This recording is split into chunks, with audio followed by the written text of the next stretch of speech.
కాయ కోసి కూలీలు కొట్టు తల రాత మార్చేసి ఎవరు కావాలని చూసేది చేసుకోవచ్చు. అంటే ఇంత ఆహ్లాదకరంగా ఉన్న రైతు జీవితం ఏమిటి, పంట పండించినంత వరకు.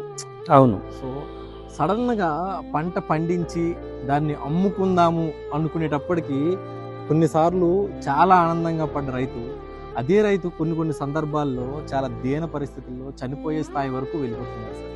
చాలా వెయ్యి ప్రయాసాలు కూర్చి అసలు ఎంతంటే అప్పులు చేసి వడ్డీలు కట్టకుండా కేవలం పంట మీద నమ్మకంతో లాస్ట్ ఫైనల్గా ఉండేది రైతుకి ఏంటంటే పంట లాస్ట్ మార్కెట్ తీసుకుపోయేటప్పటికి మనకు ధరలు లభిస్తాయి, ఖచ్చితంగా మనం చేసిన వాటికి ఫలితం ఉంటుందని ఒక్కసారి ఆలోచించండి.